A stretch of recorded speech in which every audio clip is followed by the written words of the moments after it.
Bumagsak ang mga balikat ni Maya, kasabay ng pagbagsak ng puso niya. Tila isang malakas na sampal sa kanyang pagkatao, ang bawat salitang nakasulat sa pulang tinta sa kapirasong papel na hawak niya. Final notice of eviction. Tatlong salita. Tatlong salita na kayang wasakin ang mumunting mundong pilit niyang binubuo para sa sarili at para sa sanggol na dinadala niya.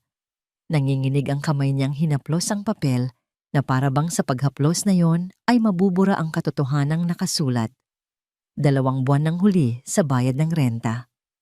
Kung hindi siya makakapagbayad sa loob ng 1 linggo, palalayasin na siya. Isinandal niya ang likod sa nakakapasong pader ng kanyang maliit na apartment. Ang init ng hapon sa Quezon City ay dumadagdag sa bigat na nararamdaman niya. Dahan-dahan siyang napaupo sa sahig na semento, ang isang kamay ay humahaplos sa kanyang malaking tiyan na ngayon ay nasa 7 buwan na ng pagbubuntis. Kapit lang tayo, anak. Bulong niya sa kawalan ng boses ay basag at puno ng pag-aalala. Hindi tayo pababayaan ni Mama. Pangako. Ngunit ang pangako ay parang hanging dumadaan lang sa kanyang mga labi. Paano niya tutuparin iyon kung pati siya ay hindi na alam kung saan kukuha ng pag-asa?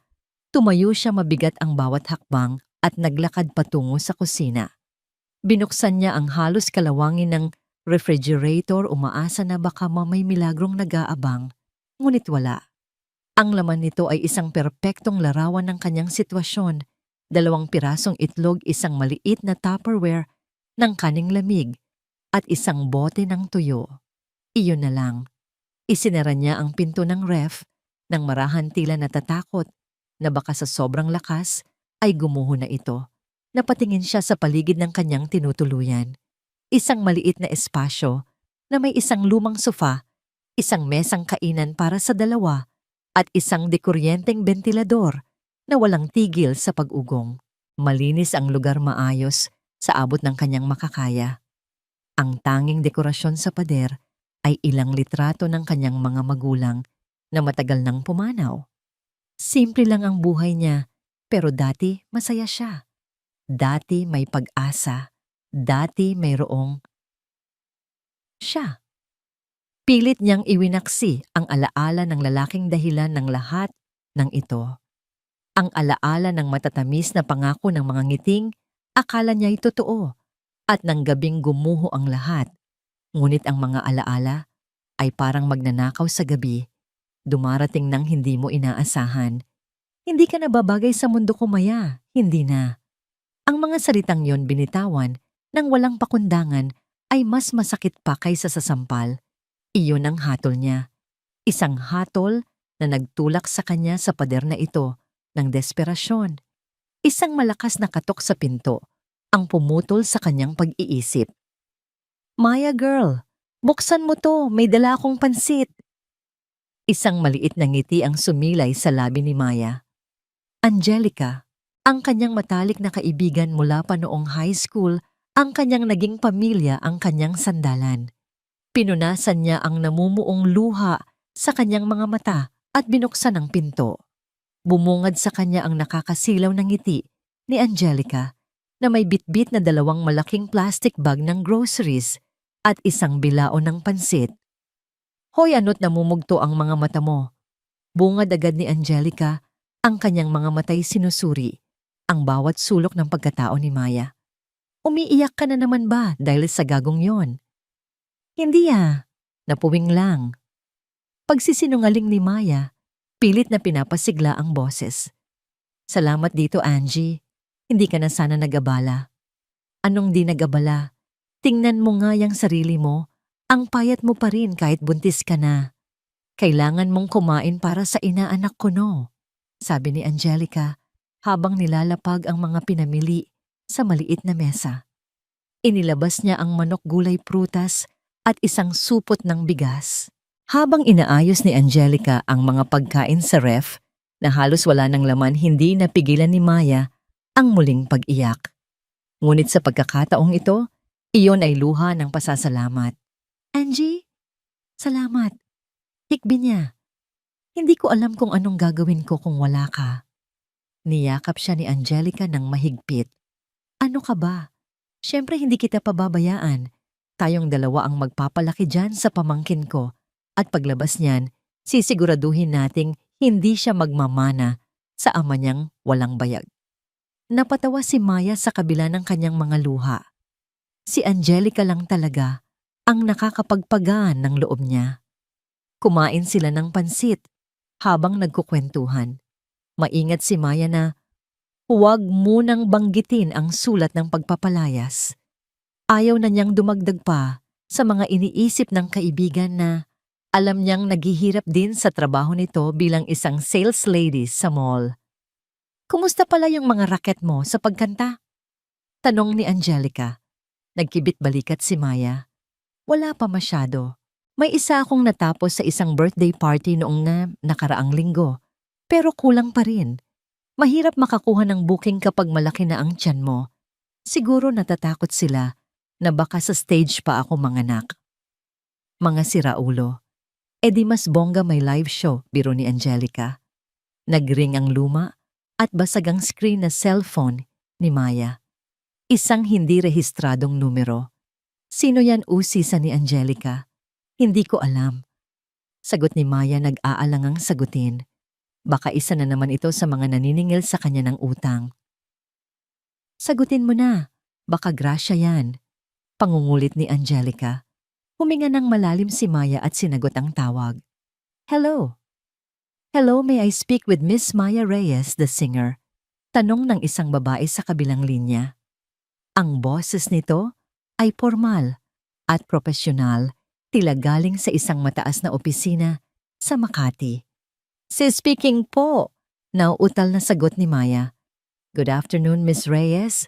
My name is Isabel, an event coordinator from Ekla Events Management. Pagpapakilala ng babae. I got your number from a colleague who saw you perform at a corporate event last year. She was very impressed with your voice. Naramdaman ni Maya ang pagbilis ng tibok ng kanyang puso. Ekla Events. Sila ang pinakasikat na organizer ng mga high-end na kasal at party sa buong bansa. Gaganoon po ba? Salamat po, tanging nasabi ni Maya. I'm calling because we have an urgent job for you if you're available.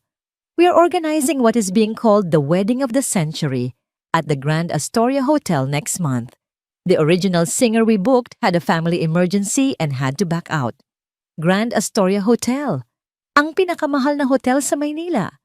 Pakiramdam ni Maya ay nananaginip siya. Available naman po ako. Ano po bang kailangan? We need a solo vocalist to perform during the wedding ceremony. The couple specifically requested for a singer with a raw emotional voice. The talent fee is 150,000 pesos for 2 songs. Nabitawan ni Maya ang hawak niyang tinidor. Kumalansing ito sa sahig ngunit hindi niya iyon pinansin. Ang tanging naririnig niya ay ang mga salitang umuulit-ulit sa kanyang isipan. 150,000 piso. Nakita niya ang nanlalaking mata ni Angelica mula sa kabilang panig ng mesa na narinig din ang sinabi ng kausap niya. 150,000. Halos 1 taon na niyang sahod iyon kung pagsasama-samahin ang lahat ng kanyang maliliit na raket.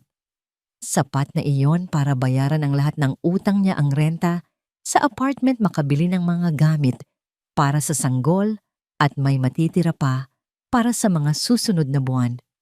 Miss Reyes, are you still there? Tanong ng babae sa telepono. Yes po, opo. Andito pa po. Nagmamadaling sagot ni Maya, ang boses ay nanginginig sa halo-halong gulat at pag-asa. Tinatanggap ko po. Interesado po ako. Excellent, sabi ni Isabel.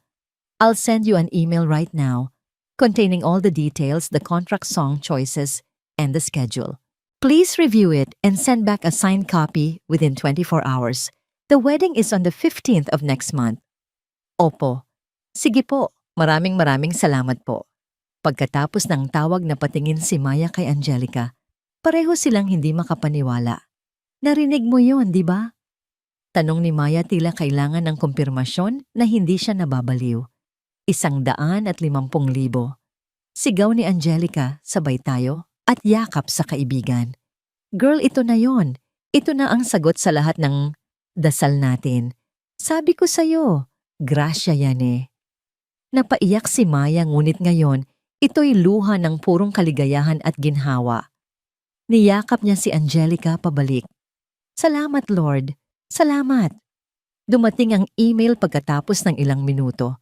Binuksan ito ni Maya sa kanyang lumang laptop, nanginginig pa rin ang mga kamay sa sobrang pananabik. Ito na. Ito na ang himalang magbabago sa lahat. Ito na ang bagong simula para sa kanya at sa kanyang anak. Puno ng pag-asa binuksan niya ang kalakip na dokumento, handang basahin ang kontrata na magliligtas sa kanila. At sa isang iglap, ang pag-asang yon ay nagkadurog-durog na parang salamin.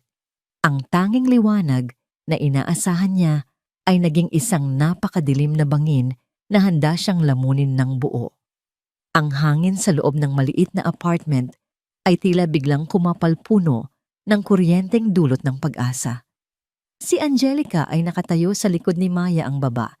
Nito ay halos nakapatong sa balikat ng kaibigan, parehong nakatutok ang mga mata sa nagliliwanag na screen ng laptop.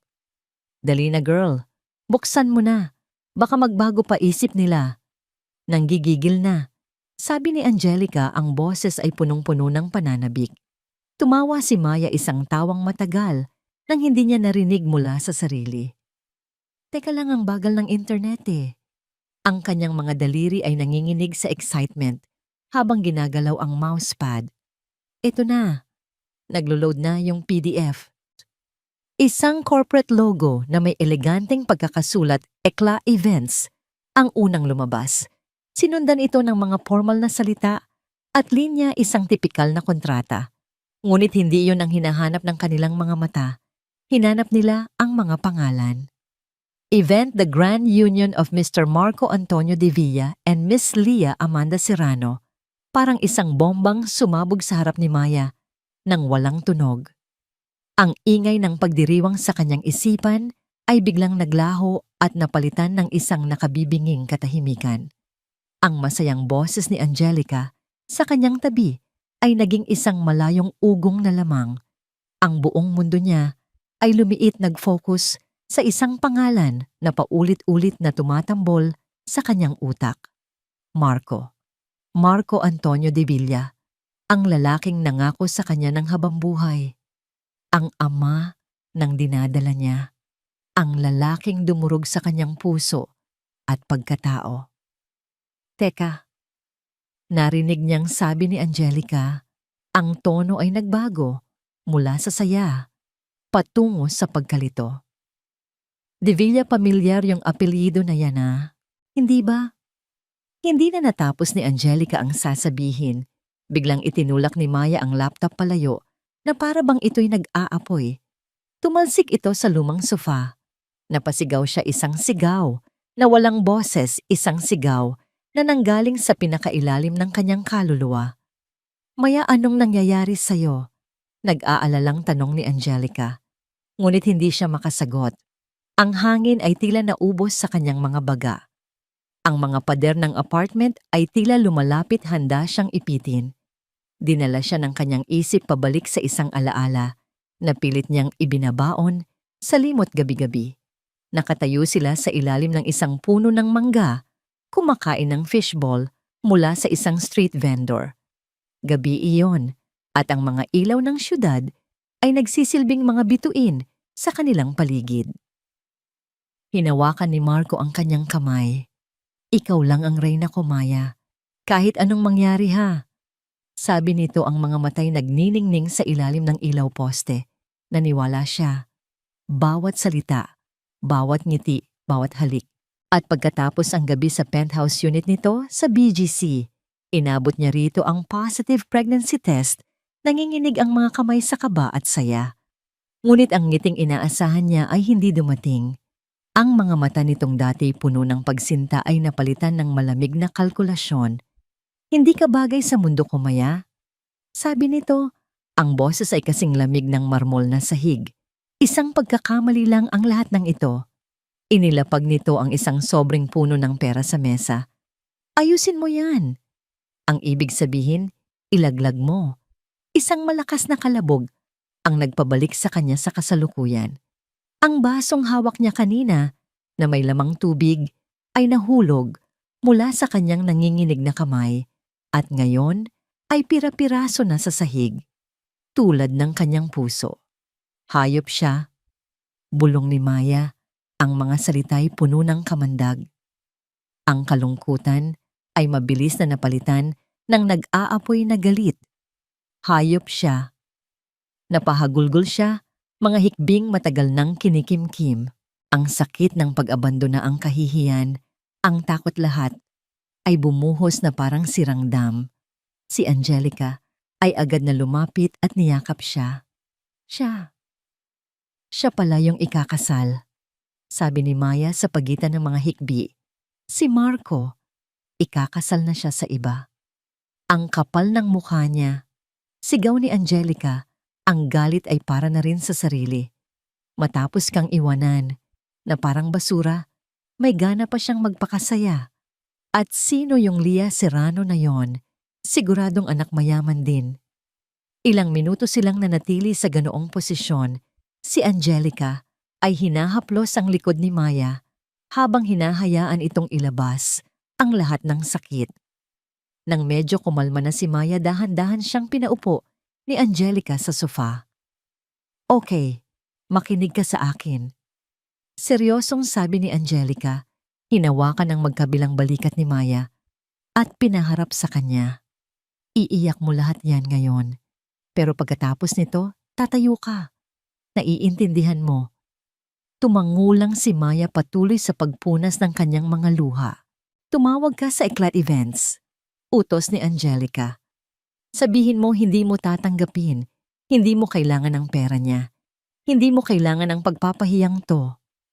Akmang kukunin na ni Maya ang kanyang telepono nang biglang napako ang tingin ni Angelica sa isang bagay sa ibabaw ng mesa. Ang pulang sulat. Ang Final Notice of Eviction. Kinuha ito ni Angelica at binasa. Ang kanyang muka ay dahan-dahang nagbago. Ang galit ay napalitan ng isang bagay na mas malalim, mas kalkulado. Ibinalik niya ang sulat sa mesa at pagkatapos ay tumingin kay Maya nang may bagong determinasyon sa kanyang mga mata. Binabawi ko ang sinabi ko. Sabi niya, ang boses ay matigas at seryoso. Napatingin si Maya naguguluhan. Anong ibig mong sabihin? Binabawi ko lahat. Pag-uulit ni Angelica. Huwag kang tatawag. Huwag mong i-reject ang offer. Ano, nababaliw ka na ba, Angie? Gulat na tanong ni Maya. Gusto niya akong ipahiya. Gusto niyang makita ako sa kasal niya. Buntis kumakanta ng mga love song. Habang siya at ang bago niyang asawa ay nagpapakasaya. Iyon ay isang bitag. Eksakto! Sagot ni Angelica, ang mga matay nag-aapoy. Isang bitag nga, at alam mo kung anong ginagawa sa mga bitag ginagamit mo para hulihin pabalik ang naglagay nito. Umiling si Maya. Hindi kita maintindihan. Lumuhod si Angelica sa harap ni Maya para magpantay ang kanilang mga mata. Makinig kang mabuti, Maya. Iniisip ni Marco na hawak ka niya sa leeg. Iniisip niya na dahil kailangan mo ng pera, luluhod ka at tatanggapin ang anumang aalukin niya. Gusto niyang ipakita sa lahat ng mayayaman niyang bisita kung gaano siya kataas at kung gaano kakababa. Kaya nga hindi ko gagawin, giit ni Maya. Pero paano kung hindi yon ang makikita nila? Patuloy ni Angelica, ang boses ay puno ng kombiksyon. Paano kung ang makita nila ay isang magaling na mang-aawit, isang profesional, isang babaeng matatag na ginagawa ang kanyang trabaho ng may dignidad? Paano kung pupunta ka doon, hindi bilang kawawang ex-girlfriend, kundi bilang si Maya Reyes, ang singer na binayaran nila ng 150,000 para lang marinig ang boses niya? Natigilan si Maya. Ang mga salita ni Angelica ay tila nagbukas ng isang maliit na bintana sa madilim na silid ng kanyang pagkalito. Kailangan mo ang pera, Maya. Pagpapatuloy ni Angelica, ang boses ay lumambot ng bahagya. Kailangan ng anak mo ang pera. para sa renta, para sa pagkain, para sa mga gamit niya paglabas. Bakit mo hahayaang mawala ang perang yon dahil lang sa pride? Hayaan mo nang si Marco ang magbayad para sa kinabukasan ng anak na tinalikuran niya. Pero ang sakit, Angie, ang kahihiyan. Sakit lang yan kung hahayaan mong masaktan ka. Kahihiyan lang yan kung ikaw mismo ang mahihiya sa sarili mo. Mariing sabi ni Angelica. Pumunta ka doon. Itaas mo ang noo mo. Ngumiti ka na parang hindi mo siya kilala. Kantahin mo ang pinakamagandang awit na kaya mo. Kunin mo ang bayad mo. At umalis ka na parang wala lang. Ipakita mo sa kanya na hindi ka niya nasira. Ipakita mo sa kanya na ang pag-iwan niya sa'yo ang pinakamalaking pagkakamali ng buhay niya. Ang mga salita ni Angelica ay tumagos sa puso ni Maya. Isang ideya ang nagsimulang mabuo sa kanyang isipan. Isang ideya na nakakatakot, ngunit kasabay nito, nagbibigay ng kakaibang lakas. Hindi siya natulog ng gabing iyon. Paulit-ulit na umikot sa kanyang isipan ang lahat. Ang mukha ni Marco, ang sulat ng pagpapalayas, ang pera, ang mga salita ni Angelica. Isang digmaan ang nangyayari sa loob niya, ang kanyang dignidad laban sa kanyang desperasyon, ang kanyang pride laban sa pangangailangan ng kanyang anak. Madaling araw na nang siya'y bumangon. Umupo siya sa harap ng kanyang laptop, ang screen ay nagliliwanag pa rin sa kontratang nagdulot ng lahat ng kaguluhan. Tinitigan niya ang pangalan ni Marco. Ngunit sa pagkakataong ito, hindi na sakit ang naramdaman niya, kundi determinasyon, isang sipa mula sa sanggol sa kanyang sinapupunan, ang tila nagbigay sa kanya ng huling hudyat. Para ito sa kanya. Binuksan niya ang kanyang email. Ang kanyang mga daliri ay hindi na nanginginig. Bawat pagpindot sa keyboard ay may bigat, may layunin. To Isabel, subject rewedding performance contract. Dear Miss Isabel, thank you for the opportunity. I have reviewed the contract. I accept the engagement. Sincerely, Maya Reyes. Pinindot niya ang send bago pa man siya magkaroon ng pagkakataong magdalawang isip. Tapos na. Nakapagdesisyon na siya, hinaplos niya ang kanyang tiyan. Para sa'yo, to anak, bulong niya. Sa pagtanggap niya sa kontratang yon, hindi lang niya tinanggap ang isang trabaho, tinanggap niya ang isang hamon. At sa laban na ito, hindi siya papayag na matalo. Ang kasal na dapat sana'y magiging simbolo ng kanyang kahihiyan ay gagawin niyang entablado ng kanyang pagbangon.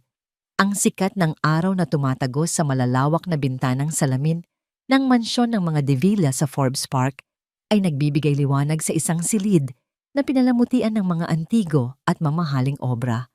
Sa gitna ng lahat ng karangyaan, nakaupo si Doña Victoria de Villa sa kanyang silyang may mataas na sandalan na parang isang reyna sa kanyang trono. Sa kanyang harapan, sa ibabaw ng isang lamesang gawa sa mahogany, ay nakalatag ang isang manipis na folder. Ang laman nito, isang resume at ilang mga litrato ni Maya Reyes. Mga litratong kuha mula sa malayo na nagpapakita sa kanya na naglalakad sa palengke, sumasakay ng jeep at kumakanta sa isang maliit na bar. Lahat ay may kasamang malaking tiyan. Isang ngiting mapanlait ang dahan-dahang gumuhit sa manipis na labi ni Doña Victoria. Kinuha niya ang isang litrato kung saan nakangiti si Maya habang hinahaplos ang kanyang sinapupunan. Kahanga-hanga ang tapang ng babaeng ito.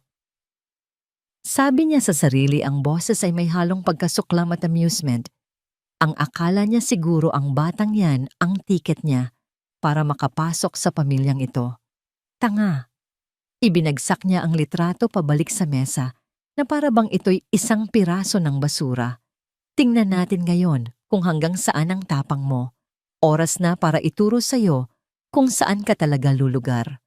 Pumasok si Marco sa silid, bit-bit ang isang tasa ng kape.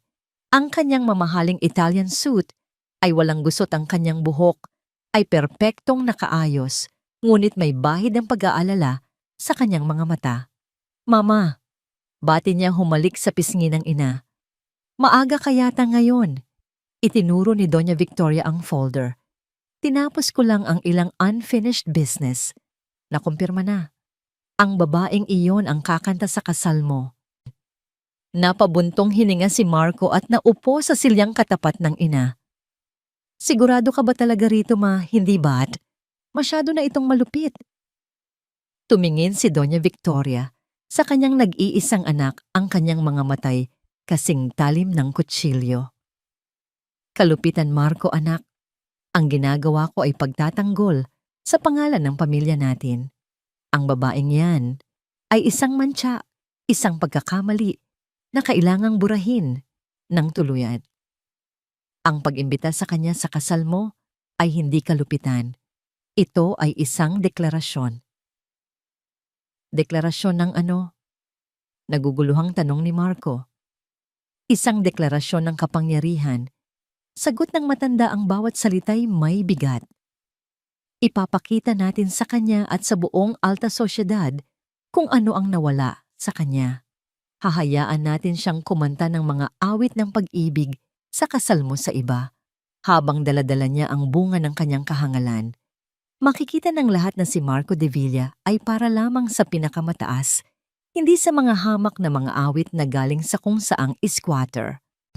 May bahid ng pag-aalinlangan sa mukha ni Marco. Naaalala pa rin niya si Maya, ang init ng kanyang mga yakap, ang sinseridad ng kanyang pagmamahal. Ngunit ang alaalang iyon ay mabilis na natatabunan ng takot sa kanyang ina. Si Doña Victoria ang arkitekto ng kanyang tagumpay. Ang kamay na bakal nito ang humulma sa kanya para maging CEO ng kanilang kumpanya. Ang pagsalungat dito ay katumbas ng pagtataksil. Pero paano kung gumawa siya ng eksena? Tanong ni Marco. Isang malamig na tawa ang kumawala kay Doña Victoria. At ano ang gagawin niya? Mag-iiyak sa entablado, magsisisigaw. Lalo lang niyang ipapakita sa lahat na isa siyang desperada at walang pinag-ara. Ang kahihiyan ay mapupunta sa kanya, hindi sa atin. Tayo ang bida sa araw na yon, Marco. Tayo ang makapangyarihan. Lumapit ang matanda sa kanyang anak. Hinaplos nito ang pisngi ni Marco, ngunit ang haplos ay hindi nagpapahiwatig ng pagmamahal, kundi ng pagmamay-ari. Kailan ka pa naging duwag, anak ko? Tanong niya, ang boses ay mapang-akit na parang isang ahas. Ang batang iyan sa tiyan niya, hindi iyan de Villa. Isa lang iyong problema na binayaran na natin para mawala, ngunit pinili niyang buhayin. Kaya't problema niya iyon, hindi sa atin. Tumingin si Marco sa mga mata ng kanyang ina. Nakita niya roon ang parehong determinasyon na nagtulak sa kanilang pamilya mula sa pagiging simpleng negosyante tungo sa pagiging isa sa mga pinakamakapangyarihang angkan sa bansa. At sa sandaling iyon, ang anumang natitirang konsensya sa kanyang dibdib ay naglaho. Pinalitan ito ng ambisyon at ng pagnanais na patunayan ang kanyang sarili sa babaeng humuhubog sa kanyang mundo. Tama ka, Mama. Sabi niya, ang boses ay matatag na ngayon. Oras na para tapusin ito ng tuluyan. Isang ngiti ng tagumpay ang sumilay sa mga labi ni Doña Victoria. Mabuti, iyan ang anak ko. Samamantala, sa isang malayong sulok ng syudad, si Lia Serrano ay nakatayo sa harap ng isang malaking salamin sa isang sikat na bridal boutique. Suot niya ang isang wedding gown na dinisenyo ng isang international designer na nagkakahalaga ng higit pa sa isang bagong kotse. Ang tela ay kumikinang sa ilalim ng mga ilaw at ang bawat tahi ay perpekto. Napakaganda mo, anak. Sabi ng kanyang ina, si Mrs. Consuelo Serrano, na may luha ng kagalakan sa kanyang mga mata. Para kang isang prinsesa. Ngumiti si Lia, ngunit hindi umabot sa kanyang mga mata ang nangiti. Maganda nga ang bestida, perpekto, tulad ng lahat sa buhay niya. Ang tamang pamilya, ang tamang paaralan, at ngayon ang tamang mapapangasawa. Si Marco de Villa ay ang perpektong kapareha para sa kanya, gwapo, matagumpay, at mula sa isang pamilyang kasing impluensyal ng sa kanila. Ang kanilang kasal ay hindi lang isang pagsasama ng dalawang puso, kundi isang pagsasanib puwersa ng dalawang malaking korporasyon. Ngunit sa likod ng lahat ng perpektong yon, may isang maliit na tinig sa kanyang isipan na hindi matahimik. May mga pagkakataon na nahuhuli niya si Marco na nakatingin sa malayo na may lungkot sa mga mata na hindi niya maintindihan. May mga gabing binabangungot ito, binubulong ang isang pangalan na hindi naman sa kanya. Maya. Sino si Maya minsan na niyang tinanong? Wala. Isang empleyado lang dati. Mabilis na sagot ni Marco, sabay pag-iwas ng tingin. Hindi na niya ito inusisa ikapa, ngunit ang tanong ay nanatili sa kanyang isipan. May problema ba Lia? Tanong ng kanyang ina. Napansin ang kanyang pagkatulala. Umiling si Lia. Wala po ma. Iniisip ko lang ang lahat. Ang bilis ng mga pangyayari. Ganyan talaga. Kapag tama ang desisyon, huwag mo nang isipin pa. Si Marco ang pinakamagandang bagay na nangyari sa'yo. Sabi ng kanyang ina. Tumango na lang si Lia pilit na pinaniniwalaan ang mga salita ng ina. Pilit na iwinawaksi ang pakiramdam na para siyang isang importanteng piyesa sa isang laro ng chess na hindi niya lubos na naiintindihan. Sa mansyon ng mga Divilla, kinuha ni Doña Victoria ang kanyang telepono. Idinayal niya ang numero ng event coordinator si Isabel ng Eclat Events. Isabel querida. Bati niya ang boses ay matamis, ngunit may bahid ng utos. Tumawag lang ako para kumustahin ang mga preparasyon. Everything is going smoothly, Doña Victoria. Masiglang sagot ni Isabel. We have just confirmed the vocalist Miss Maya Reyes. She has a wonderful voice, an excellent choice. Mabuti, sabi ni Doña Victoria. May isa lang akong maliit na hiling tungkol sa kanyang isusuot. Of course, Doña, we are planning to provide her with an elegant custom-made maternity gown that will fit the theme. Hindi. Mabilis na pagputol ni Doña Victoria. Huwag. Hayaan niyo siyang isuot ang sarili niyang damit. Sabihin mo sa kanya ang dress code ay simple but elegant. I want her to feel comfortable. Nagalinlangan si Isabel sa kabilang linya. Pero Doña baka hindi po tumugma sa sinabi ko nang hayaan niyo siya. Pag-uulit ni Doña Victoria ang boses ay nanigas. Gusto kong maging natural ang lahat. Gusto kong makita ng mga bisita ang kanyang natural na ganda. Naiintindihan mo ba? Yes, Doña Victoria, of course. Masusunod po. Kinakabahang sagot ni Isabel. Ibinaba ni Doña Victoria ang telepono. Isang ngiting malademonyo ang muling sumilay sa kanyang mga labi. Simple. Bulong niya sa sarili. Gusto kong makita ng lahat kung gaano ka kasimple, kung gaano ka kaordinaryo, kung gaano ka kaiba sa amin. Ang entablado ay inihahanda na. Ang mga ilaw ay nakatutok na. At sa gitna ng lahat isang bitag, ang maingat na inilatag, nag-aabang sa isang walang kamalay-malay na biktima. Ngunit ang hindi alam ni Doña Victoria, kung minsan ang biktima ay may sarili ring mga plano.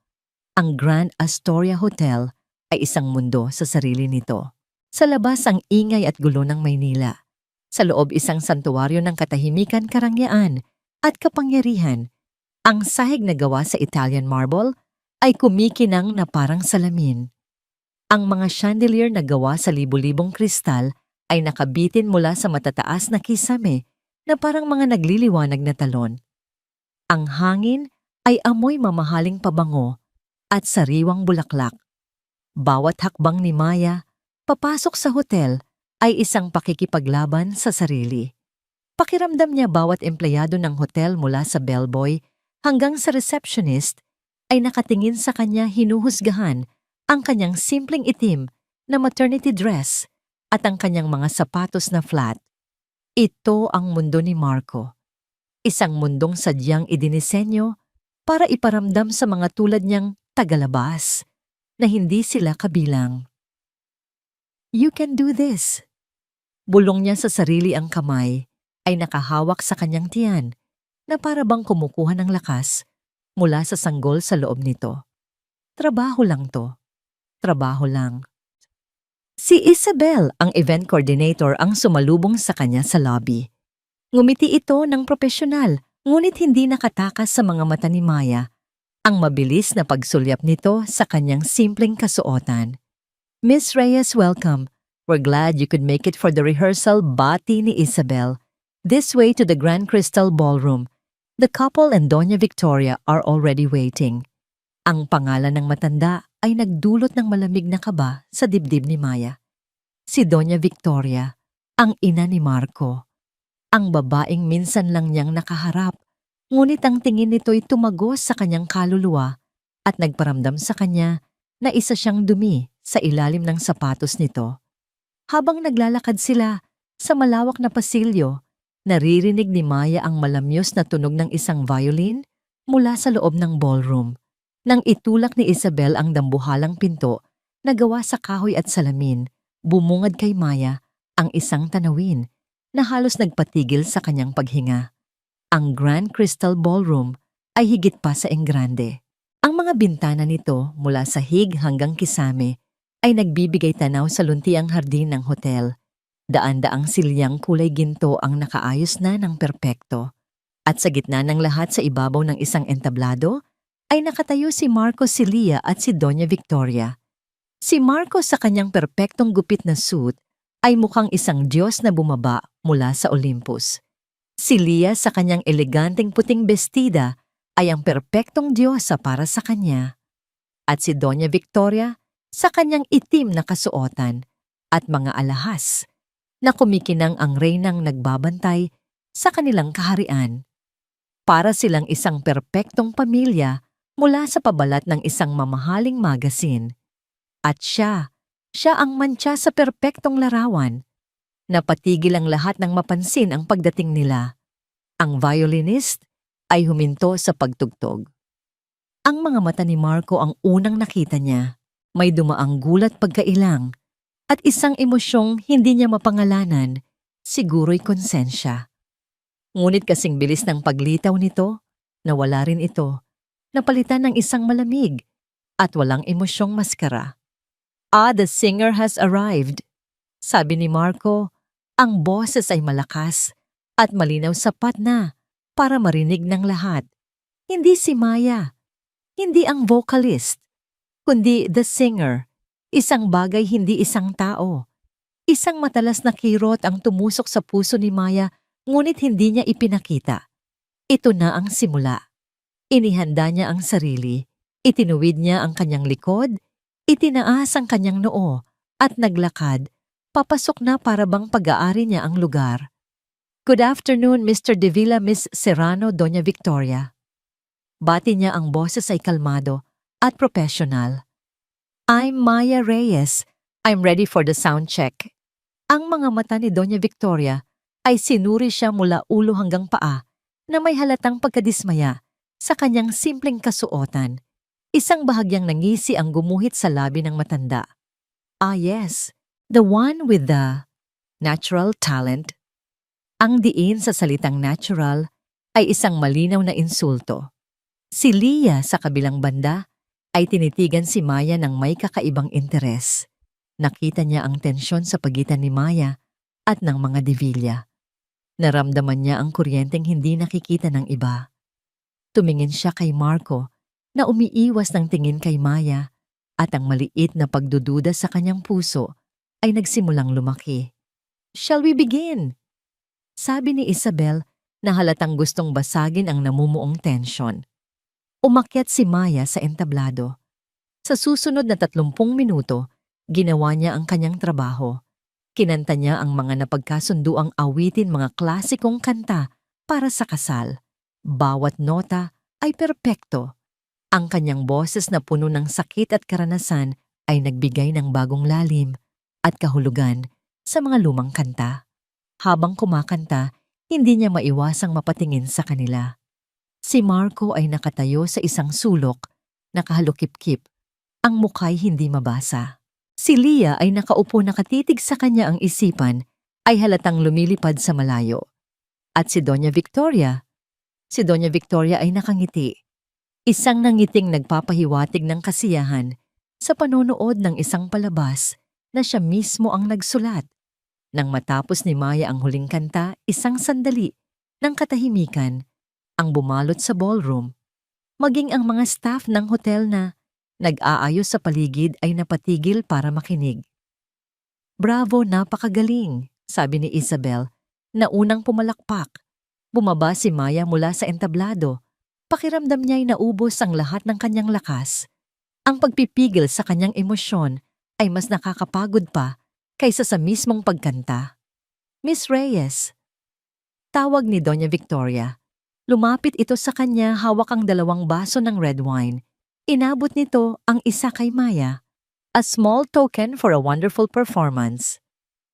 "Salamat po, Donya, pero hindi po ako umiinom." Magalang na pagtanggi ni Maya, itinuturo ang kanyang tiyan. "Oh, I'm so sorry, I completely forgot," sabi ni Doña Victoria, ngunit ang kanyang mga mata'y nagsasabing hindi niya ito nakalimutan. "How clumsy of me. My mind must be preoccupied with all the wedding preparations." Naglalakad na sana si Doña Victoria palayo nang bigla itong napatid sa isang kawad ng ilaw sa sahig na tila sinadyang hindi ayusin. Natapon ang laman ng hawak nitong baso, isang malagkit at madilim na pulang alak diretso sa harapan ng itim na bestida ni Maya. "Oh my goodness!" Sigaw ni Doña Victoria, ang pagkukunwaring gulat ay perpekto. "I'm terribly sorry, Hija. Look what I've done. Your dress. It's ruined." Nanigas si Maya sa kanyang kinatatayuan.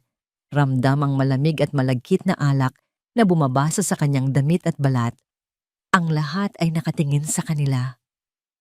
"Mama, are you all right?" Nag-aalalang tanong ni Marco. Lumapit sa ina. Hindi man lang sumulyap kay Maya. I'm fine. It's this young lady I'm worried about," sabi ni Doña Victoria sabay kuha ng panyo mula sa kanyang bag at kunwaring pinupunasan ang mantsa sa damit ni Maya. "Don't worry, I will have this dry cleaned for you. Or better yet, I'll buy you a new one. 1 dosena kung gusto mo." Ang bawat salita ay isang patalim. Ang alok na pagbili ng bagong damit ay isang paraan para ipamukha sa kanya kung gaano ito kadaling palitan, kung gaano ito kamura. Nakatayo lang si Leah sa di kalayuan tahimik na pinapanood ang buong eksena. Nakita niya ang lahat. Ang aksidente ay masyadong perpekto, masyadong planado. Nakita niya ang panandaliang nangiti ng tagumpay sa mga labi ni Doña Victoria bago ito napalitan ng pagkukunwaring pag-aalala. At sa sandaling iyon, lahat ng kanyang maliliit na pagdududa ay nagkabuhol-buhol at naging isang malaking kasiguraduhan. May mali. May malaking mali sa lahat ng ito. "I'm fine," sabi ni Maya. Ang boses ay mahina ngunit matatag. Kinuha niya ang panyo mula sa kamay ni Doña Victoria. "Aksidente lang po. Hindi na kailangang palitan. Mantsa lang ito, matatanggal din." Tumingin siya ng diretso sa mga mata ng matanda. Ang importante po, hindi na bahiran ang kalooban. Natigilan si Doña Victoria. Isang matapang na sagot. Isang sagot na hindi niya inaasahan. Nag-excuse si Maya at naglakad patungo sa banyo. Iniwan ang mga divila sa gitna ng ballroom. Habang naglalakad, naramdaman niya ang mga mata ni Leah na nakasunod sa kanya. Hindi ito tingin ng paghusga, kundi tingin ng isang taong nagsisimula ng magtanong. Sa loob ng banyo, isinandal ni Maya ang kanyang mga kamay sa malamig na lababo at huminga ng malalim. Tiningnan niya ang kanyang refleksyon sa salamin. Isang babaeng buntis na may malaking mantsa ng red wine sa damit. Mukha siyang talunan, mukha siyang kaawa-awa. Ngunit nang tumingin siya sa kanyang mga mata, may iba siyang nakita. Nakita niya ang apoy. Ang apoy na sinubukang patayin ni Doña Victoria, ngunit sa halip ay mas lalo lang nitong pinalaki. "Hindi pa tayo tapos." Bulong niya sa kanyang refleksyon. Hindi pa.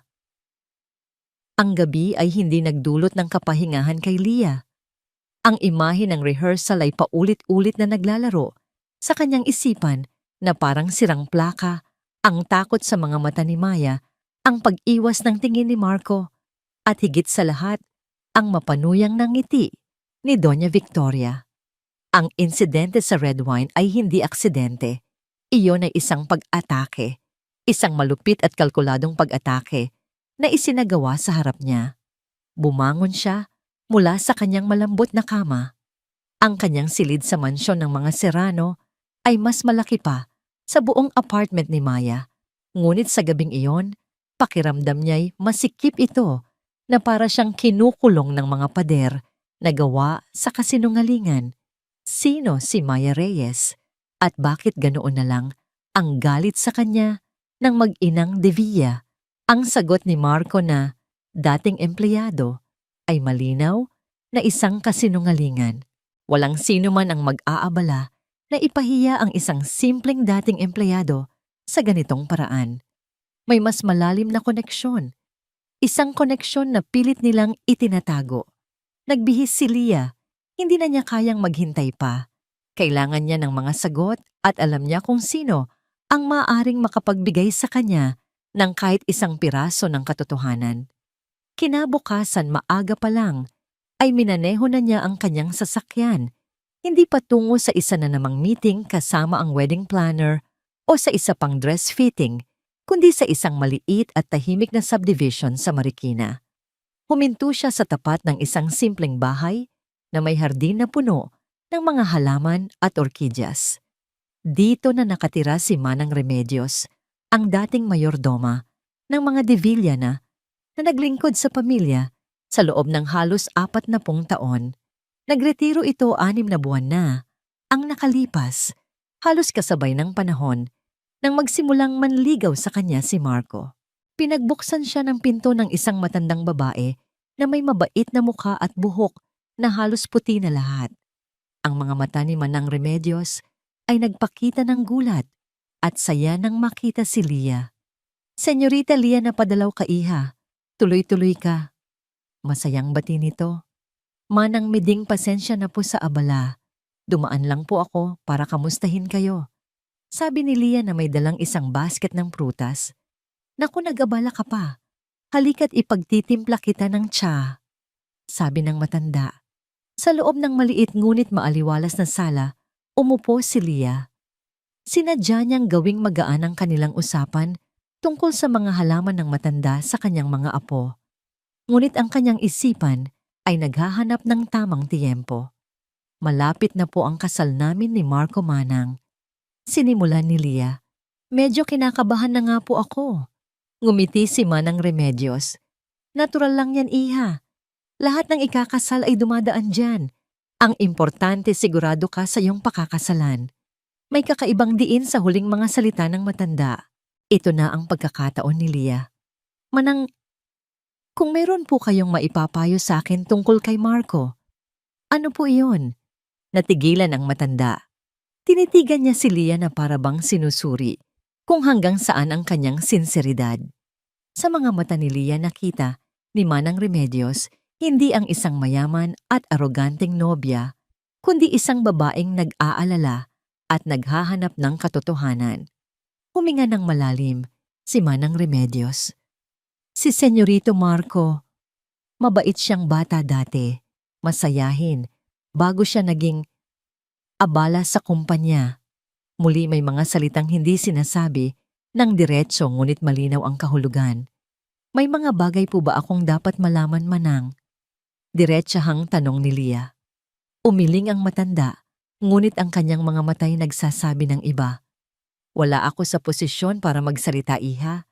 Baka sabihin ng donya ay sinisiraan ko ang kanyang anak." Lalong tumibay ang hinala ni Leah. "Hindi po ako magagalit, Manang. At hinding-hindi po makakarating kay Doña Victoria. Gusto ko lang pong maintindihan." Natahimik si Manang Remedios ng matagal.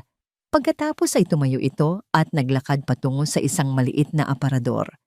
May kinuha itong isang lumang kahon ng sapatos. "Nang paalisin ako, nang magretiro ako sa mansyon." Sabi ng matanda, iniiwasan ang mga mata ni Leah.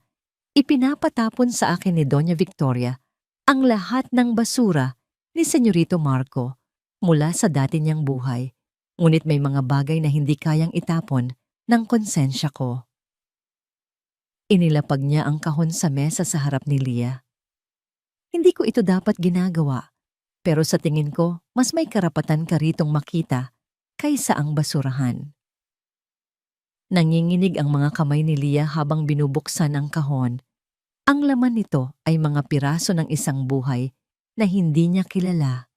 Isang resibo mula sa isang fishbowl stand, isang tuyong bulaklak ng sampagwita, isang panyo na may burdang MR, at sa ilalim ng lahat, may dalawang bagay na nagpatigil sa pagtibok ng kanyang puso. Ang una ay isang litratong kupas na kuha sa isang simpleng pagdiriwang. Si Marco ay nakaakbay sa isang babae, si Maya Reyes. Pareho silang nakangiti, mga ngiting abot-tenga, mga ngiting totoo, at walang pagkukunwari. Ang mga mata ni Marco sa litratong yon ay iba. May kislap, may buhay. Isang kislap na hindi pa niya nakikita mula nang maging sila. Ang pangalawa ay isang kapirasong papel na lukot na para bang piniga sa galit bago itinapon. Maingat itong inunat ni Leah. Isang resulta ng ultrasound.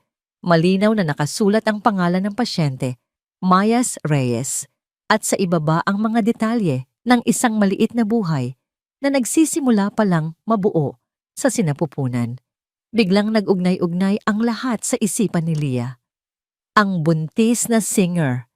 Ang pangalang Maya na binubulong ni Marco sa kanyang pagtulog. Ang galit ni Doña Victoria. Ang lukot na resulta ng ultrasound. Napatakip si Leah sa kanyang bibig, pinipigilan ng isang sigaw. Tumingala siya kay Manang Remedios. Ang kanyang mga matay puno ng mga tanong na hindi na kailangan ng salita. Tumangulang ang matanda. Ang muka ay puno ng awa. Mahal na mahal ni Senyorito si Maya noon. Ngunit mas malakas ang takot niya sa kanyang ina kaysa sa pag-ibig niya. Isang malamig na katotohanan ang bumalot kay Leah. Hindi lang siya ang ikakasal sa isang lalaking may itinatagong nakaraan. Ikakasal siya sa isang lalaking nag-abandona sa babaeng nagdadalang tao sa kanyang anak. At ang kasal nila, hindi ito isang pagdiriwang ng pag-ibig. Isa itong engranding pagtatanghal para pagtakpan ng isang madilim na sikreto. Salamat po, Manang. Nanginginig na, sabi ni Leah. Isinilid niya pabalik sa kahon ng litrato at ang ultrasound result. Anong gagawin mo, Iha? Nag-aalalang tanong ni Manang Remedios. Tumingin si Leah sa bintana, ang kanyang mga matay, nawalan ng dating kinang napalitan ng malamig na determinasyon. Hindi pa ako sigurado, sagot niya. Pero isa lang ang alam ko. Hindi ako magiging parte ng kanilang kasinungalingan. Dala-dala ang kahon na parang isang bomba. Umalis si Leah sa bahay ni Manang Remedios. Ang perpektong mundong kanyang ginagalawan ay nagsisimula ng magkalamat at sa ilalim ng mga bitak, isang napakapangit na katotohanan ang nagsisimula ng sumilip. Pag-uwi ni Maya mula sa rehearsal, pakiramdam niya'y pasan niya ang buong mundo. Ang mantsa ng red wine sa kanyang damit ay hindi lang basta mantsa. Ito'y isang simbolo. Isang marka ng kahihiyan na gustong ipinta ni Doña Victoria sa kanyang pagkatao. Naligo siya, kinuskos ang balat na para bang sinusubukang alisin hindi lang ang lagkit ng alak kundi pati na rin ang bigat ng kanilang pangmamaliit. Ngunit kahit anong kuskos niya, nanatili ang pakiramdam ng pagiging marumi, ng pagiging mababa.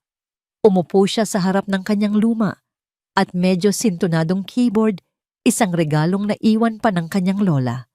Ito ang kanyang santuwaryo. Dito niya ibinubuhos ang lahat ng emosyong hindi niya kayang isatinig. Ang kanyang mga daliri ay nagsimulang gumalaw sa ibabaw ng mga tiklado, halos walang kamalayan. Ang mga nota na lumalabas ay hindi masaya, hindi malungkot. Ito'y isang himig na puno ng tensyon ng isang bagyong namumuo ngunit hindi pa bumubuhos. Isang himig ng paglaban. At pagkatapos dumating ang mga salita. Hindi niya ito pinlano. Ang mga ito'y kusang bumukal mula sa isang balon ng sakit at galit sa kanyang kalooban. Akala mo, sa pagtalikod ako'y naiwan unang linya.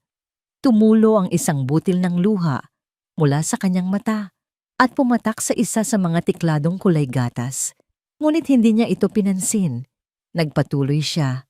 Sa dilim ng kahapon, ako'y binitawan.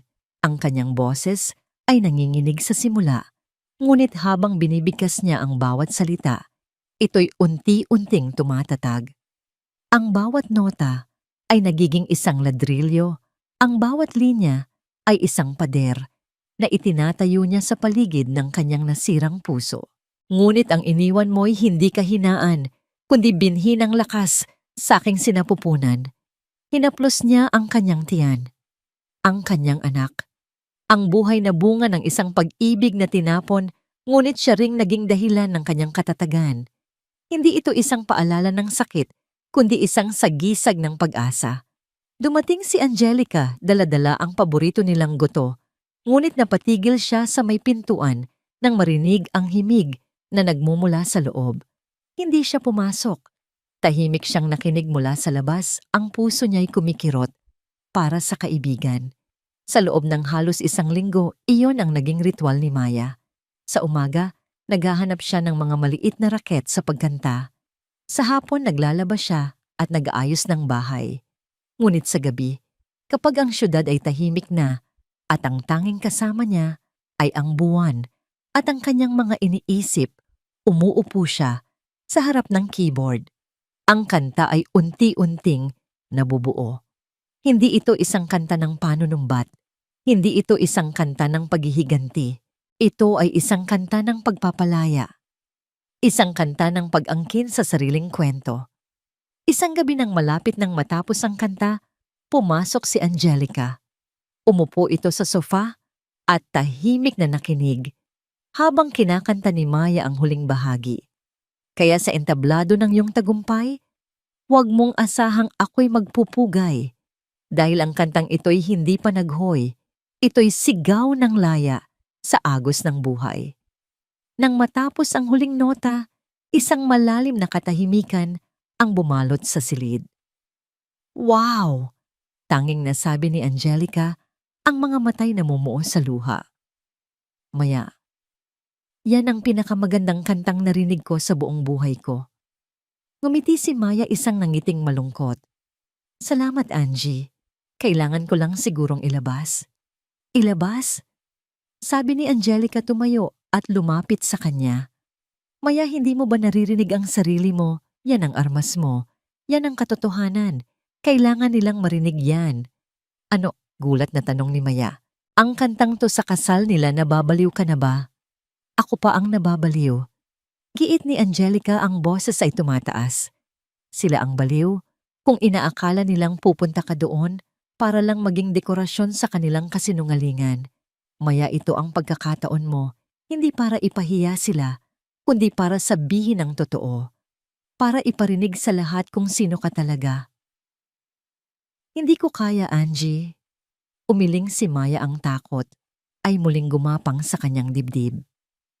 Ang pera. Kailangan ko ng 150,000. Kapag kinanta ko to, sigurado, hindi lang ako hindi babayaran, baka kung ano pa ang gawin nila sa akin. Baka kasuhan nila ako. Paano na tayo? Paano na ang anak ko? At paano naman ang kaluluwa mo? Maya, seryosong tanong ni Angelica. Paano ang dignidad mo? Hahayaan mo na lang bang tapak-tapakan nila? Isipin mo, ilang taon mula ngayon, kapag malaki na ang anak mo, at tinanong ka niya tungkol sa ama niya, anong sasabihin mo? Na hinayaan mo na lang siyang yurakan ka para sa pera. Ang mga salita ni Angelica ay tumama ng husto. Isang matinding digmaan ang muling sumiklab sa kalooban ni Maya. Sa isang panig ay ang praktikal na pangangailangan, ang takot sa kinabukasan, ang pagnanais na mabigyan ng seguridad ang kanyang anak. Sa kabilang panig ay ang kanyang pagkatao, ang kanyang karapatan sa katotohanan, ang pagnanais na makalaya mula sa anino ni Marco. Anong uri ng ina ang gusto niyang maging? Isang inang praktikal na sinakripisyo ang dignidad para sa kaligtasan, o isang inang matapang na ipinaglaban ang katotohanan kahit na ang kapalit nito ay panganib? Hindi niya alam ang sagot. Kinabukasan, isinulat niya ang mga nota at liriko ng kanyang kanta sa isang malinis na music sheet. Tinawag niya itong Hindi mo ako iniwan, pinalaya mo ako. Maingat niyang itinupi ang papel. Inilagay niya ito sa kanyang folder sa tabi mismo ng mga music sheet ng mga kantang pamkasal na ibinigay sa kanya ni Isabel. Isang kopya ng Ikaw Kahit Maputi Na Ang Buhok Ko at The Way You Look Tonight, Kasinungalingan at Katotohanan. Magkatabi sa iisang folder, hindi pa siya nakakapagdesisyon. Marahil hindi siya magdedesisyon hanggang sa huling sandali. Ngunit sa paglalagay niya ng kantang iyon sa kanyang folder, binigyan niya ang kanyang sarili ng isang bagay na matagal nang ipinagkait sa kanya. Binigyan niya ang kanyang sarili ng pagpipilian. Ang kahon ng sapatos ay nakapatong sa ibabaw ng kama ni Leah na parang isang tiktak na bomba. Sa loob ng 2 araw, paulit-ulit niyang tinitigan ang mga laman nito, ang kupas na litrato ng masayang pag-iibigan, ang lukot na resulta ng ultrasound. Bawat piraso ay isang ebidensya, isang patunay.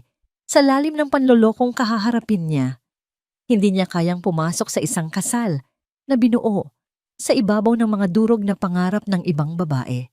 Ngunit hindi rin niya basta-basta kayang tumalikod. Ang kasal na ito ay hindi lang tungkol sa kanya at kay Marco. Ito'y isang alyansa sa negosyo na pinaghirapan ng kanyang ama. Ang pag-atras ay magdudulot ng isang eskandalong yayanig hindi lang sa kanilang pamilya, kundi pati na rin sa stock market. Kailangan niyang bigyan si Marco ng isang huling pagkakataon. Isang pagkakataon para umamin. Isang pagkakataon para ipakita na may natitira pa itong kahit katiting na katapatan. Gabi bago ang kanilang huling prenuptial dinner, pinuntahan niya si Marco sa penthouse unit nito sa BGC. Naabutan niya itong nakatayo sa tabi ng malaking bintana. Hawak ang isang baso ng whiskey, nakatingin sa mga kumikinang na ilaw ng syudad. Ang perpektong imahe ng isang matagumpay na lalaki. Isang imaheng napakasinungaling pala. Marco, tawag niya ang boses ay kalmado ngunit may bigat. Lumingon itong ngumiti. Leah darling, you're early. I was just about to... Pinutol niya ang sasabihin nito. Walang paligoy-ligoy lumapit siya sa isang center table at maingat na inilapag ang 2 bagay mula sa kahon ang litrato at ang resulta ng ultrasound. Ang nangiti sa mukha ni Marco ay agad na naglaho na parang pinatay na kandila. Ang kulay ng kanyang mukha ay biglang namutla, mas maputla pa kaysa sa suot niyang puting polo. Tinitigan niya ang mga ebidensya na para bang mga multo ito mula sa nakaraan na bumangon para siya'y singilin. Explain. Tanging sinabi ni Leah ang bawat letra ay tumatagos na parang yelo. Ilang segundo nang nakabibinging katahimikan. Nakita ni Leah ang pagkasindak sa mga mata ni Marco. Ang mabilis na pag-ikot ng kanyang utak, naghahanap ng isang lusot. Pagkatapos ang takot ay napalitan ng isang pamilyar na maskara. Ang maskara ng isang bihasang negosyante na sanay makipagnegosasyon. Saan mo nakuha yan? Tanong nito. Ang boses ay mahina, ngunit may halong pagbabanta. Hindi yan ang mahalaga. Sagot ni Leah. Ang mahalaga, totoo ba ito? Siya ba? Siya ba si Maya?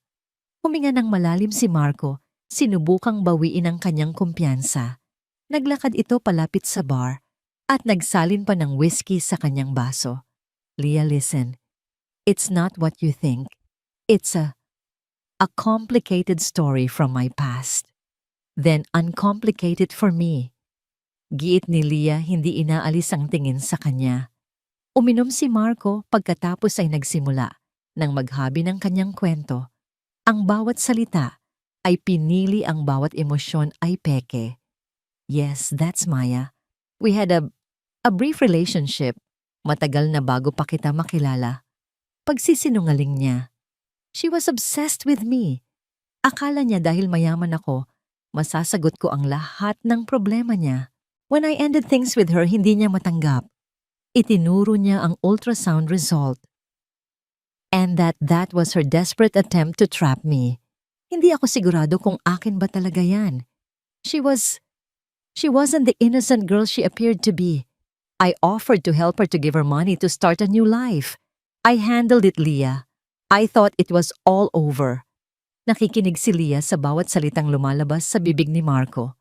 Ang kwento ay halos kapani-paniwawala. Kung hindi niya lang nakita ang itsura ni Maya sa rehearsal, ang sakit sa mga mata nito ay hindi kayang iarte. Ang dignidad nito sa gitna ng pagpapahiya ay hindi gawa-gawa lang. So she's an obsessed gold digger? Tanong ni Leah, sinusubukan ang lalim ng kanyang kasinungalingan. At ang pag-imbita sa kanya na kumanta sa kasal natin. Paraan ninyo, ng iyong ina. Para ano?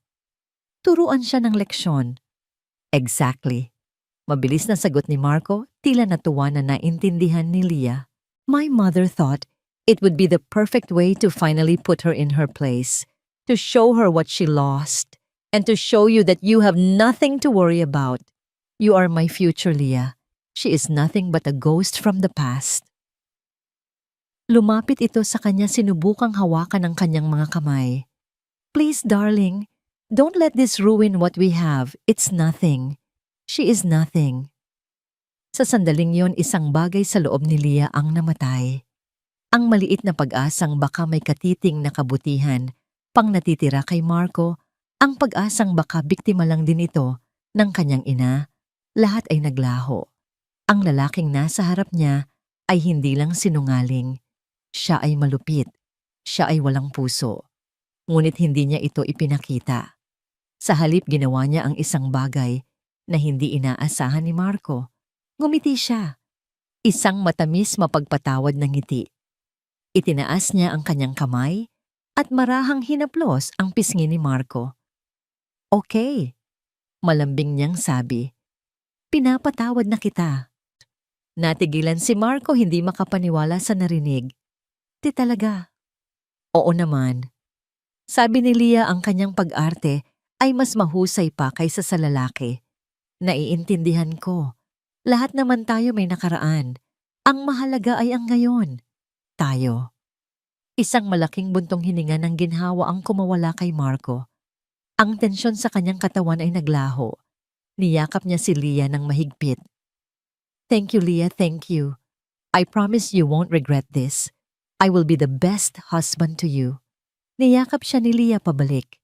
Isinubsob niya ang kanyang mukha sa balikat nito para hindi nito makita ang totoong ekspresyon sa kanyang mukha. Ang kanyang mga mata na hindi nakikita ni Marco ay kasing lamig ng yelo. Ang kanyang nangiti ay nawala, napalitan ng isang ekspresyon ng matinding pagkasuklam. Ang pagyakap niya ay hindi tanda ng pagpapatawad. Ito ang huling pagkukunwari. I love you, Leah, bulong ni Marco. I know, tanging sagot ni Leah. Nang umuwi si Leah sa kanilang mansyon, diretso siya sa opisina ng kanyang ama, si Don Francisco Serrano, isang iginagalang na business tycoon, isang lalaking ang pinahahalagahan ay reputasyon at resulta. Dad, we need to talk, sabi ni Leah. Kung tungkol na naman yan sa pag-aalinlangan mo sa kasal, Leah, sinabi ko na sa'yo. Hindi po ito pag-aalinlangan, Dad. Pagputol ni Leah, isa itong kasiguraduhan. Ayoko nang magpakasal kay Marco. Ibinaba ng kanyang ama ang hawak na papeles. Ano, nababaliw ka na ba? Bukas na ang kasal, na imbitahan na ang lahat. Ang mga kontrata sa negosyo ay nakasalalay dito. Kaya ko pong ipaliwanag lahat, Dad. Maniwala po kayo sa akin. Masisira ang reputasyon natin kung itutuloy natin ang kasal na ito. Pakiusap ni Leah, ngunit ang kanyang ama ay hindi nakinig. Tumigil ka sa pagiging bata, Leah. This is not just a wedding. It's a merger.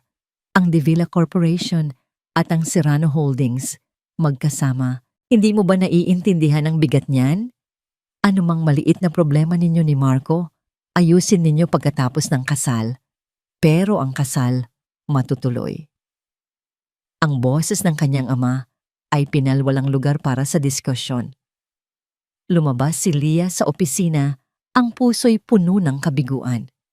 Kahit ang sarili niyang ama ay mas pinili ang negosyo kaysa sa kapakanan niya.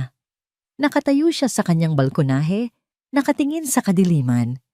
Napagtanto niya na sa laban na ito, nag-iisa siya. Walang tutulong sa kanya, walang sasagip sa kanya.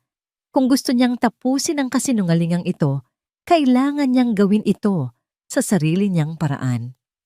At alam na niya kung saan at kailan.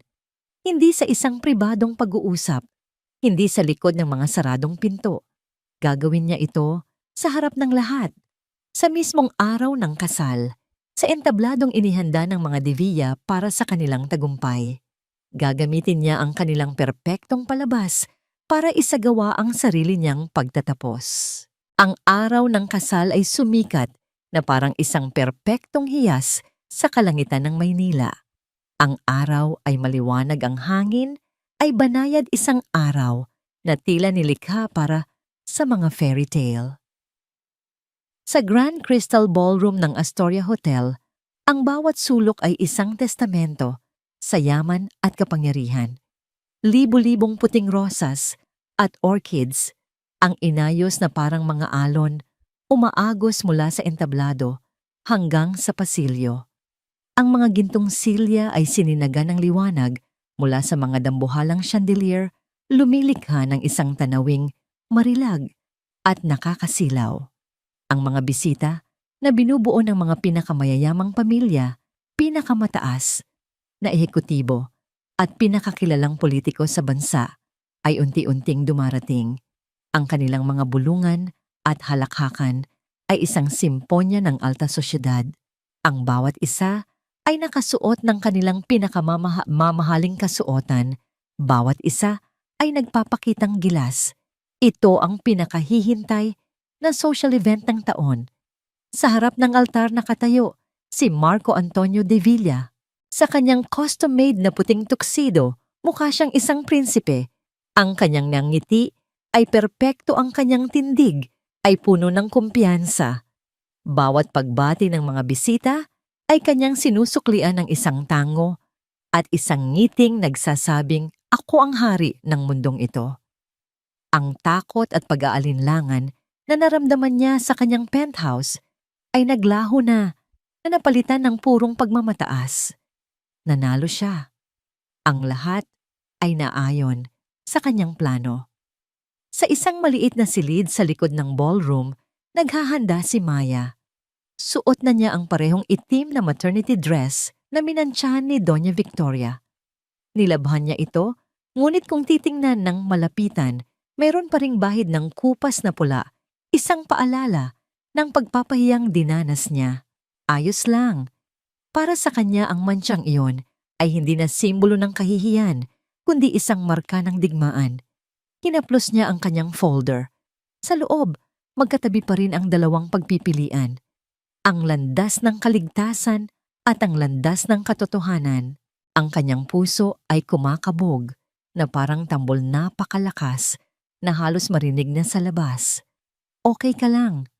tanong ni Angelica na pinilit sumama bilang kanyang personal assistant.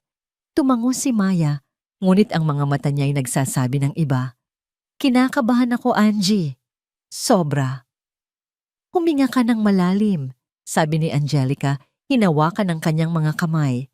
"Ano man ang mangyari, ano man ang piliin mong gawin, nandito lang ako sa likod mo."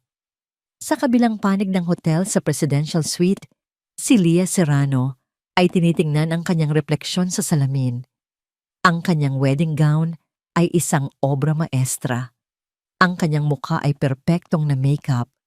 Sa paningin ng lahat siya ang pinakamaswerteng babae sa mundo. Ngunit ang babae sa salamin ay may mga matang malamig at walang buhay. "Handa ka na ba, anak?" tanong ng kanyang ama.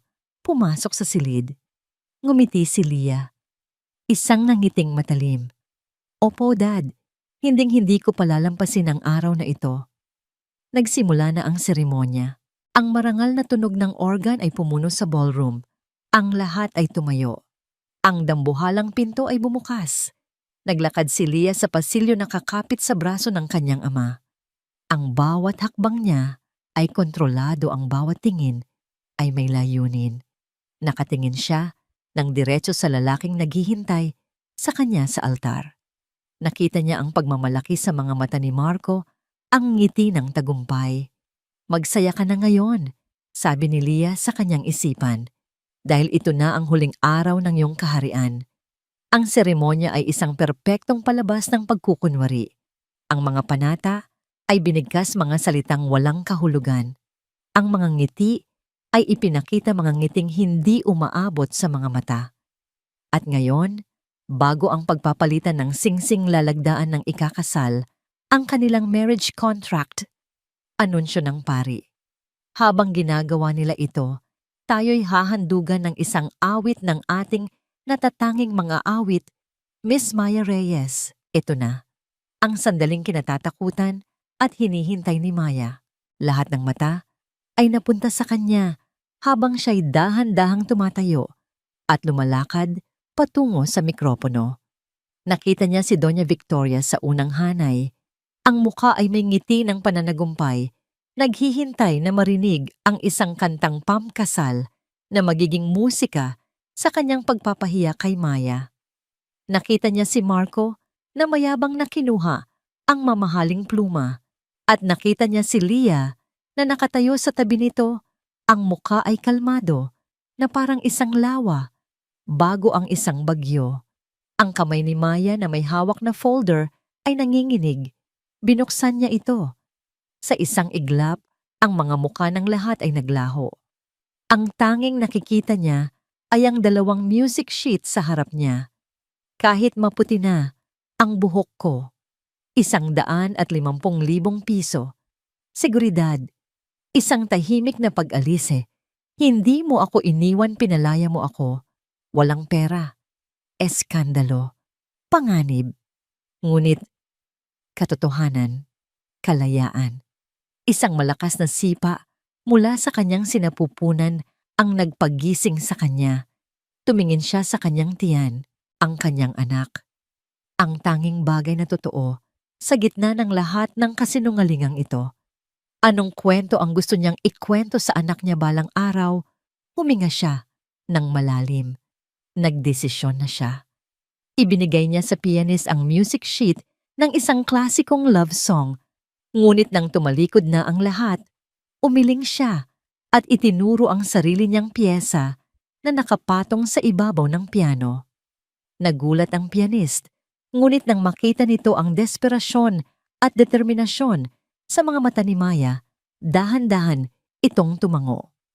Bumalik si Maya sa mikropono. Ang intro na tinugtog ng pianist ay iba. Hindi ito ang malambing na simula ng isang lumang kanta. Ito'y isang himig na simple malungkot, ngunit may bigat. Nagtaas ng kilay si Doña Victoria. Si Marco ay lumingon, ang mukha'y may bahid ng pagkayamot. Si Leah.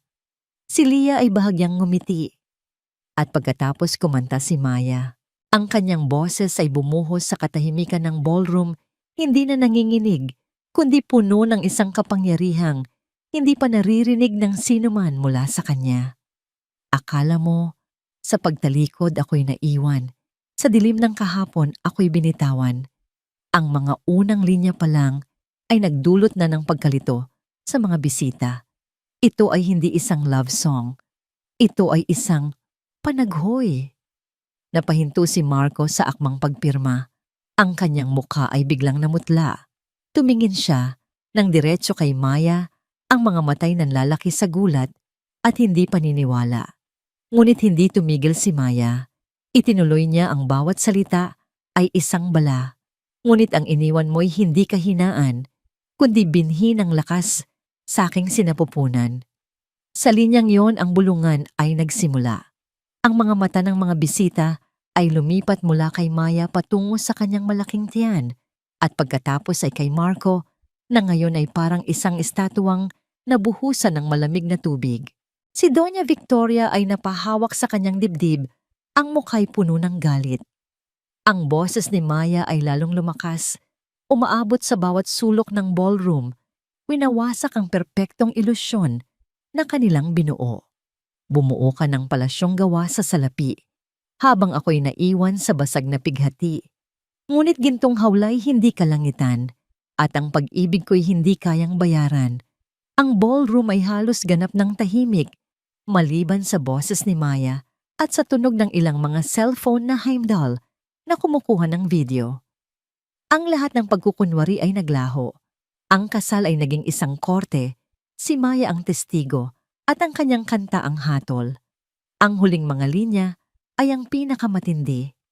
Tumingin siya ng diretso sa mga mata ni Marco at sa unang pagkakataon, hindi takot ang nakita niya roon, kundi awa.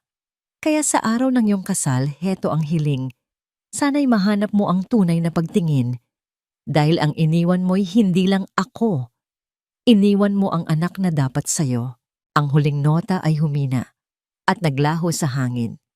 Ngunit bago pa man may makapagsalita, bago pa man may makasigaw ang pinakamatinding dagok, ay hindi pa dumarating. Ang lahat ay nakatingin kay Maya. Ngunit si Maya ay nakatingin kay Lia. At si Lia ay nakatingin kay Marco. Ang katahimikan sa kanyang mukha ay nabasag. At sa isang iglap ang lawa ay naging isang marahas na tsunami.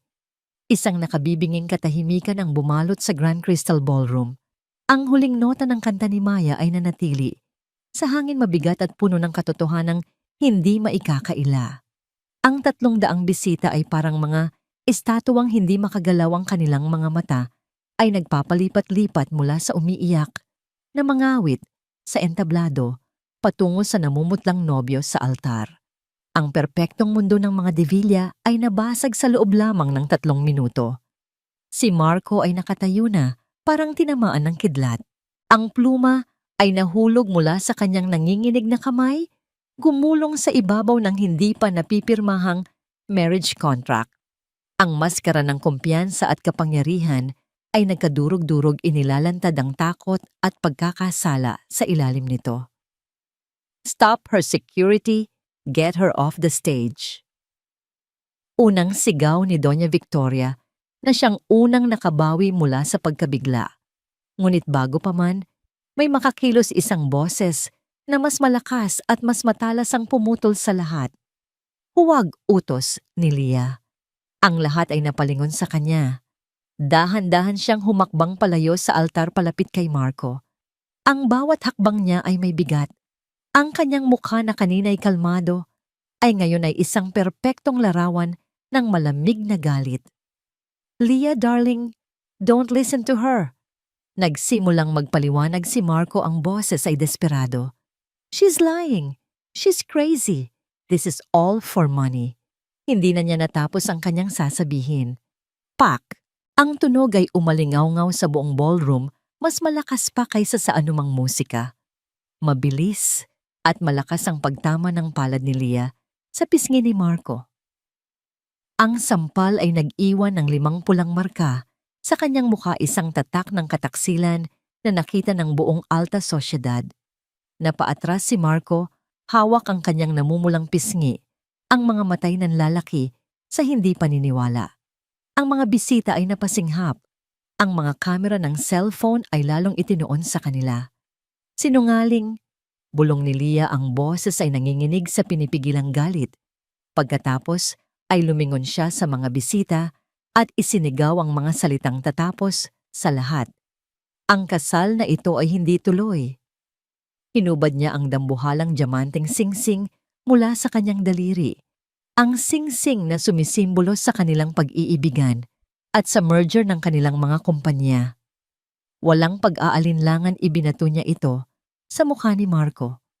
Tumama ito sa dibdib ng lalaki bago bumagsak at kumalansing sa marmol na sahig. Lia, ano ang ginagawa mo? Sigaw ni Don Francisco, ang ama ni Lia, na sumusugod na patungo sa altar. Ngunit hindi siya pinansin ni Lia. Ang kanyang atensyon ay na kay Marco pa rin. Pinaniwala mo ako. Sabi niya, ang bawat salita ay isang akusasyon. Pinaniwala mo ako na ako ang mahal mo. Pinaniwala mo ang pamilya ko. Ngunit ang lahat pala ay isang malaking kasinungalingan para pagtakpan ang dumi mo. Lia, please let me explain. Ipaliwanag ang alinmarkong hamon ni Lia. Na iniwan mo ang isang babaeng buntis dahil hindi siya nababagay sa mundo mo. At pagkatapos sa sobrang kapal ng mukha mo, inimbita mo pa siyang kumanta sa kasal natin para lalo siyang ipahiya. Anong klase kang tao? Hindi totoo yan. Sigaw ni Doña Victoria na ngayon ay nakatayo na rin. Huwag kayong maniwala sa iskandalosang babaeng yan bayaran yan. Isa siyang gold digger. Talaga po, Doña. Sarkastikong tanong ni Leah humarap sa matanda. Kung gold digger siya, bakit niya sinakripisyo ang 150,000 bayad para lang kantahin ang katotohanan? Samantalang kayo na isugal ninyo ang reputasyon ng pamilya ninyo para lang sa isang malupit na palabas. Natameme si Doña Victoria. Ang kanyang mga matay nag-aapoy sa galit, ngunit wala siyang maisagot. Isang matinding sigaw ang pumunit sa tensyon. Ang anak ko, ang puso ko. Napahawak si Doña Victoria sa kanyang dibdib. Ang mukha'y biglang namutla at walang malay na bumagsak sa sahig. Mama! Sigaw ni Marco agad na dinaluhan ng ina. Nagsimula na ang kaguluhan. Ang mga bisita ay nagtayuan ng ilan, ay sumusugod para tumulong ang iba ay nagmamadaling lumabas. Ang perpektong kasal ay naging isang eksena ng purong chaos. Sa gitna ng lahat ng ito, isang matandang lalaki na may tindig na kagalang-galang ang dahan-dahang lumakad patungo sa entablado. Siya si Don Ricardo Harrison, isang miyembro ng board ng De Villa Corporation at isang malapit na kaibigan at kasosyo sa negosyo ng mga Serrano. Hindi niya pinansin ang nagkakagulong mga tao. Umakyat siya sa entablado at tumayo sa tabi ni Maya na nakatayo pa ring tulala, nanginginig sa takot at sa adrenaline. Miss Reyes, sabi ni Don Ricardo, ang boses ay kalmado, ngunit may awtoridad. Ikinagagalak kong makilala ang isang babaeng may ganitong katapangan. Pagkatapos ay kinuha niya ang mikropono mula sa stand. Ang kanyang malakas na boses ay umalingaw-ngaw sa buong ballroom, pinatahimik ang lahat. Isang anunsyo simula niya. Ako si Ricardo Harrison.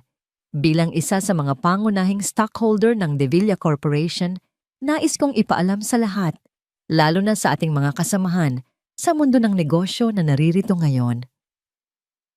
Lumingon siya at tinitigan ng masama si Marco na kasalukuyang inaasikaso ng mga medik, ang kanyang ina. Na sa Lunes, magpapatawag ako ng isang emergency board meeting. Ipanunukala ko ang agarang pagpapatalsik kay Mr. Marco De Villa bilang CEO ng kumpanya. Isang kolektibong singhap ang narinig mula sa mga bisita. Ito ay isang lindol sa mundo ng korporasyon.